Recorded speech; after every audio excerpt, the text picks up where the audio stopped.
Rama Penemban daya-daya kumaceluning manah ingkang putra kula pun sengkan badhe ngupaya pasuwitan mring negari ingkang menika mugi Bapa Penemban tumunten anglilani lampah kula Bapa.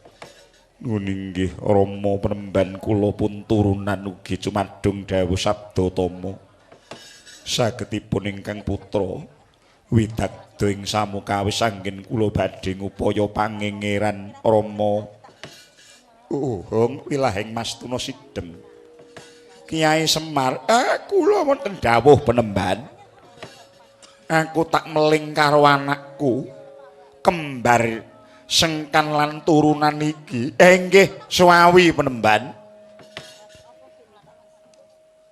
Ora liya nggonmu kepengin ngudi undak ing pangerti gayuh wiwing kawruh manjing jroning Kutagara ora gampang wong suwita luwih-luwih sira bakal golek pangingiran ana ngarsaning Nalendra ingkang minarting budi sesotyaning rat sinuwun Prabu Sri Mahapunggung.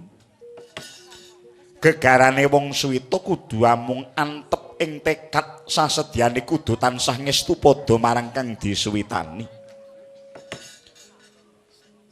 Menapa paduka Rama Penemban boten paring sipat kandel dhateng kula kenging kangge gegaran anggen kula kepengin ngabdi dhateng praja Penemban. Nggih.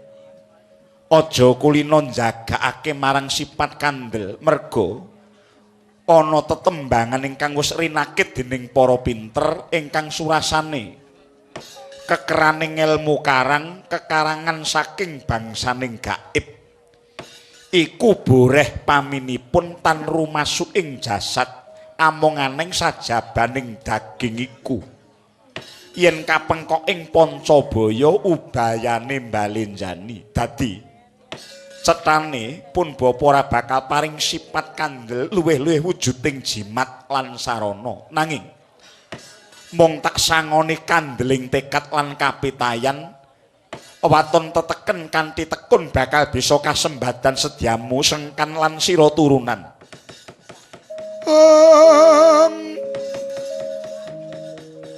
Semareka ten prayetna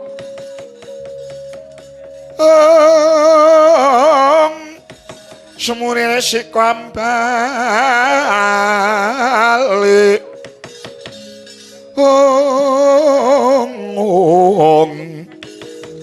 titiyani kanda yani Isunya Purnama Siti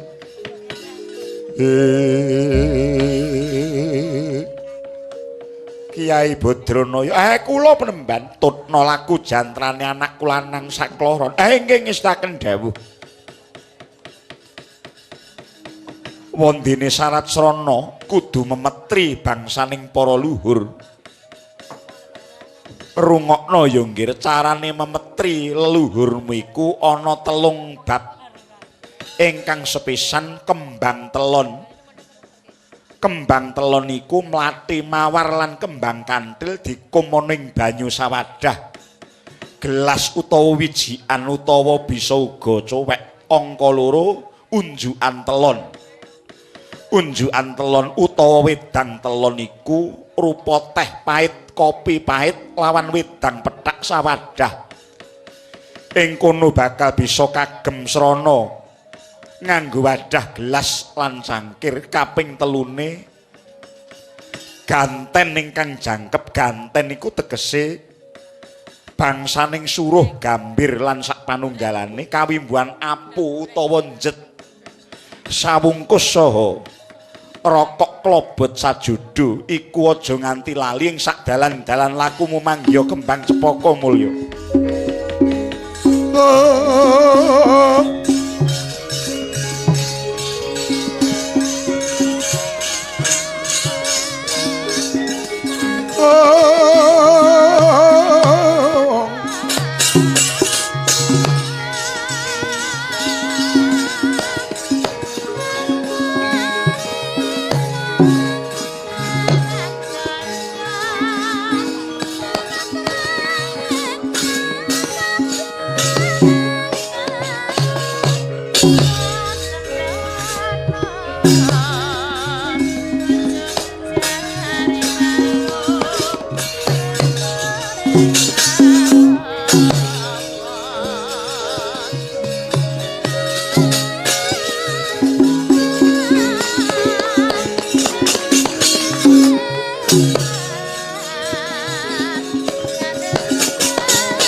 Pandhita karya wangsit pindha kumbang ajabing tawang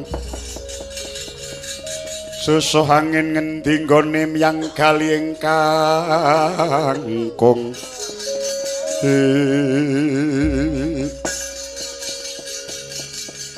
kula nuwun sewu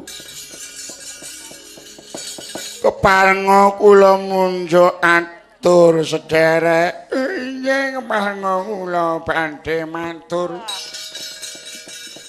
Kiai jengandika sinten inggih nami kula Kiai Bikut inggih kula Kiai Cagut saking dukun Medang Saba najan kula dereng nate tetepangan nanging kula sampun mangertos bilih panjenengan menika majaning Sang Resi Andong Dadapan Begawan anda menawi mboten klentu panjenengan Raden Sengkan lan Raden Turunan. Inggih Kiai leres Kiai. Kiai Bikut, Kiai Cagut. Wong tuwek-tuwek kok wanci dudu wancine sampeyan. Eneng kene eneng apa Kiai? Waduh. Ngaten nika saking labet anggen kula tanggel jawab dhateng dusun kula ing Medang Saba. Ing mrika kaparak ing ngoma. Tetanemanipun tiyang tani wujud ron brambang. Pejah sedaya bosah basih dipun mangsa buron brangkangan. Pala kependhem pala kesimpar sedaya dadal larut labet wonten wraha utawi andhapan ingkang ngrisak tetamenaning para kawula mong tani Gus. Mboten kanten-kantenan solehing para kawula wonten ing Kademangan Mendang Saba. Mila tunggal cara kula namung nyuwun dumateng Angger supados kersa mbebantu. Kados pundi caranipun supados ama ingkang wujud kewan ingkang tanpa wilangan kala wau saged ical saking bumi Mendang Saba, Ngger. Gunjang ganjing langit. Kelap-kelap katon lir kencanging alis. Kiai Semar napa Den? Lelakon iki kudu kepiye Kiai? Nggih niki pun wiwit sampeyan enten pacoban Den. Pancen wong sing gayuh dhateng kautamen niku mesti gedhe rubedane, gedhe godha rencanane.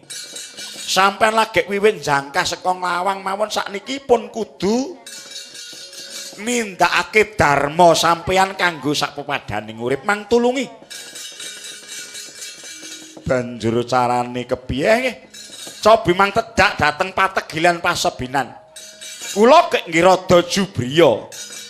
Nek pancen bener kandhane Kyai Bikut Kyai Cakut enten nama sing rajang Karang Berdesan tandurane wong tani. Kok mokal wonten alam sing kaya ngeten kok akeh omah niku omah saking pundi? Ayo yen pancen mangkono Kyai Bikut Kyai Cakut monggo kula aturi nedahaken ing pundi dunungipun.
Samar pamoring suksma sinuksma ya winah ya ing asepi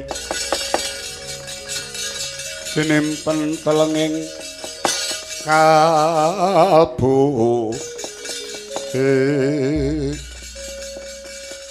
iki piye Kyai Semar Lah niku kok semonten kae biyuh. Celeng goteng rusak tales. Mbili mbote remuk bubuk kaya ngenting blasah. Biyuh kae. Tikuse sawah pirang-pirang ngoten niku ngantek muntesi. Godhong pari ambyar buyar kaya ngoten niku. Mesakake wong Karang Pedesan. Pancen nggih. Wong tani niku jan pun mboten bejaji pengasilane wadene sik dibleki regan sing kaya ngeten. Tandurane pangan ngomo, Den. Prayoganing laku kepiye aku ora bisa nyirep semono akeh. Ndrebolo kewane nganti ewon cacahe, Kyai. Ngeten mawon. Kula kok eling nek bapa sampeyan iku duwe klangenan cantrik loro. Jenenge Wayungyang kalih Candramawa. Mangkono ya niku mawon mang celuk.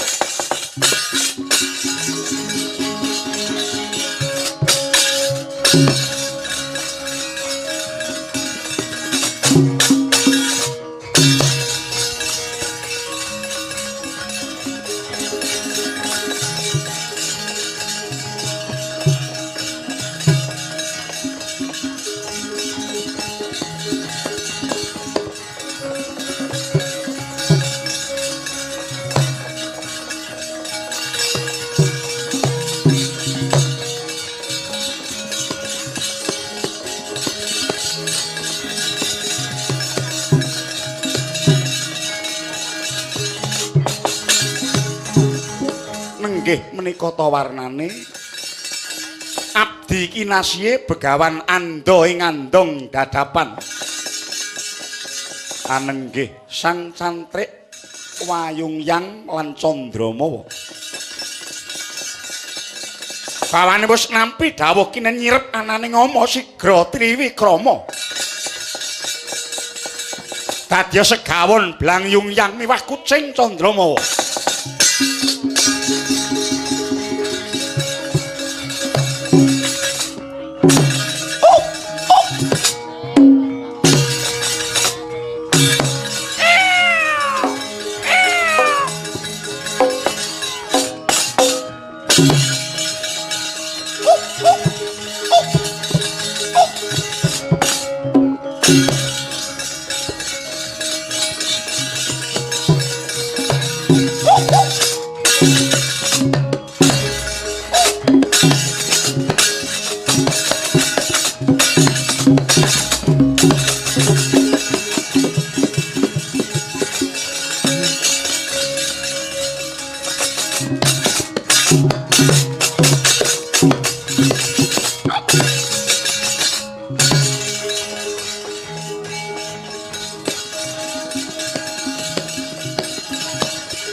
wis padha ngadoh semingkir. Rasah aku.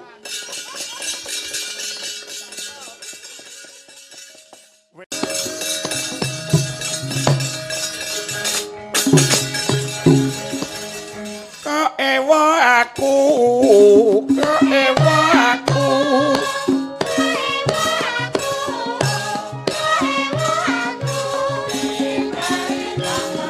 Welake cara berase mbak sing ati-ati sinau kepi padha ngelingono nek nyaplake wiji kacacan tali waja aja kenek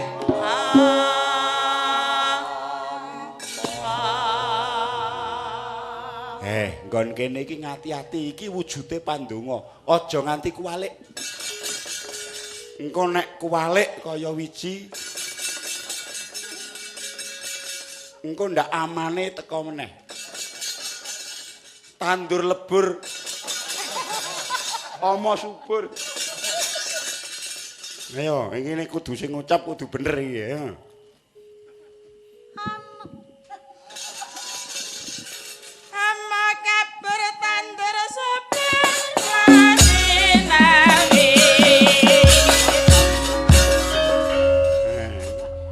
Kamto ya ngono. Ciro nem ciro malu roji ngono lho kok. Ngono. Iki wong turan sampak mau dadi ora masalah. Petro amane pun kabur. Omone pun lunga kabeh niku awit abdi panjenengan ingkang nami Sono Wayung Yang kalian kucing Candramawa. Tikuse pun resik mesti didilati kucing niku mau. Lah Sono Wayung Yang mburu celeng nika mau. Mengkono Petro. Nggih. Mula aku nedha nrimo marang panguwasaning Dewadi. Ing atase aku diparingi kalangenan Wayung Yang lan Candramawa. Nggih. Niku ambak abdi ampun dikiwake. Merga uripe sagung tiyang tani niku yen sawategale kenging ngoma Wayung Yang kalih Candramawa bisa marantasi gawe. Mangkono Kyai Semar praptaning Prabu Sri Mahapunggung.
Genthonging Palwapindo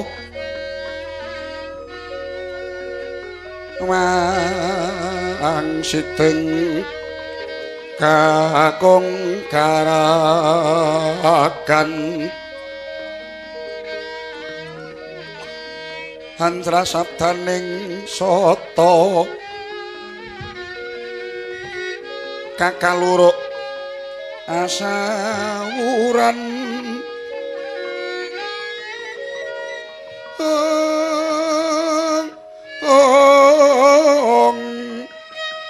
samono panmeh tarahino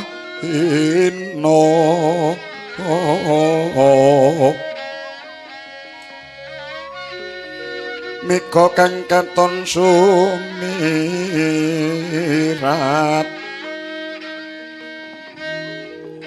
wetan kena sorote ngaruno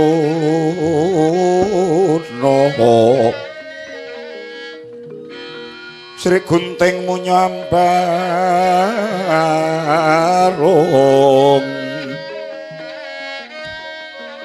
ing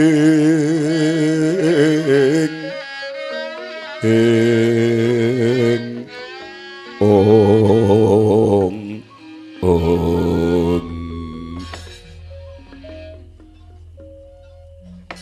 ya jagat dewa Bathara wayah jagat Mangestungkara. Aku kepengin guneman kelawan sang jiwa minulya Kilurah Semar iki. Nggih. Syukur sampeyan sinuwun Prabu Marting jagat Sang Nata Sri Maha Punggung Purwacarita mboten kesupen kalian kula. Iya Kyai Badranaya aku ora lali. Nggih. Sapa iki Kyai? Kawuningan menika putranipun Penemban Andha Andong Dadapan Raden Sengkan kalian Raden Turunan.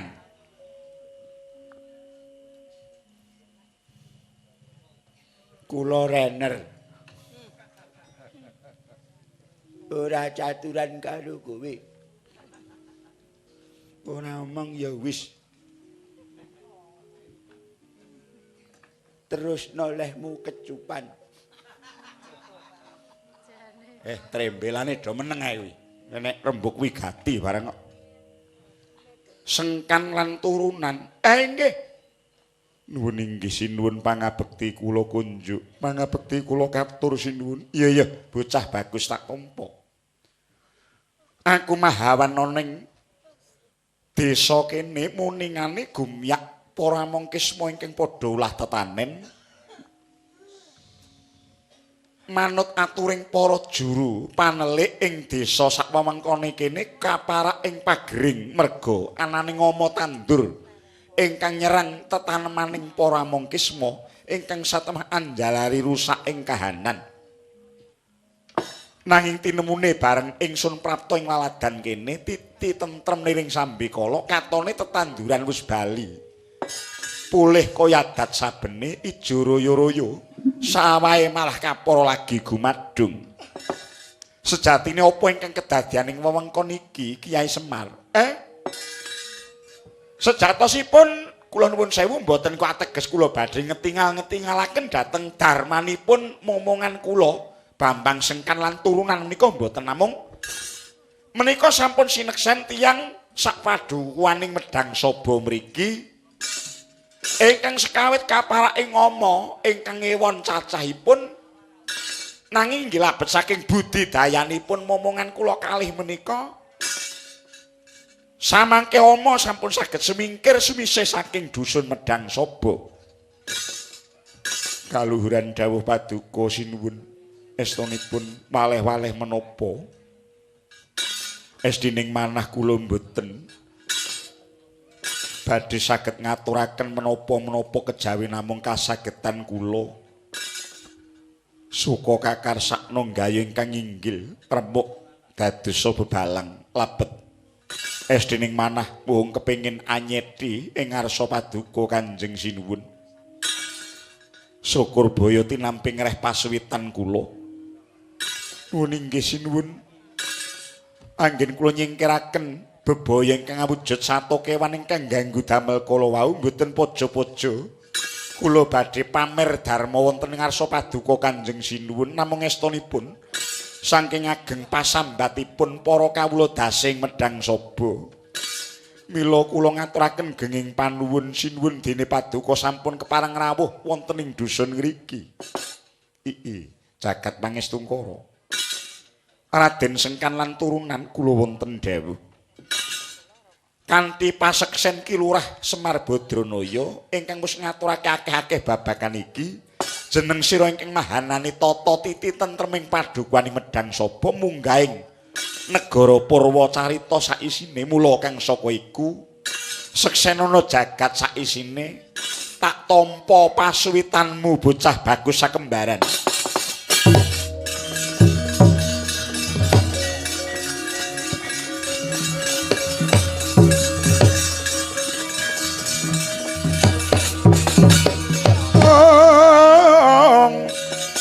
Tentang mening samudra nglangut tanpa pagut kanang angkasa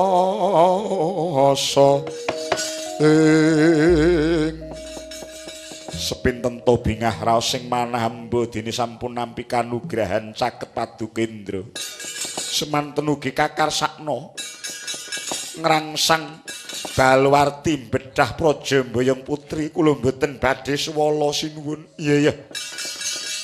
Tak sawang saka lagak lagon miwah lelagianmu kaya patut yen to bakal cinaket ing ratu. Kiai Semar, kula sinuwun. Gegancangan ayo tak jak kundur. Ngedaton luwih dhisik awit wektu dina samengko negara Purwacarita ana sakmadyaning sumasana ribet. Inggih, lajeng menapa ribeting negari sinuwun? Kaparenga paring dawuh sinuwun.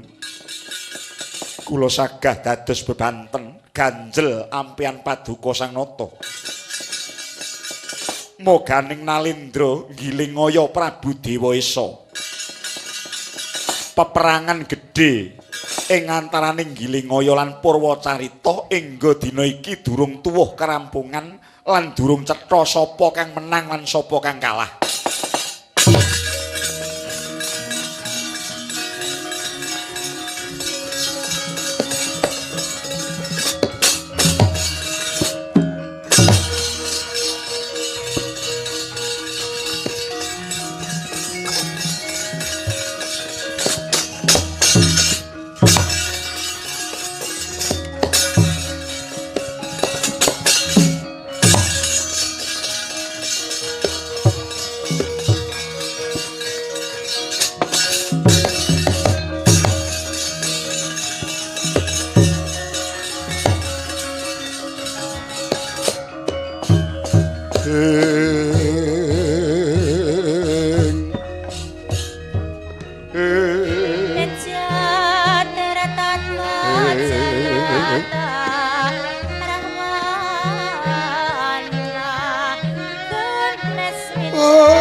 Kakang Bathara Narada. Apa Yayi Lohwati?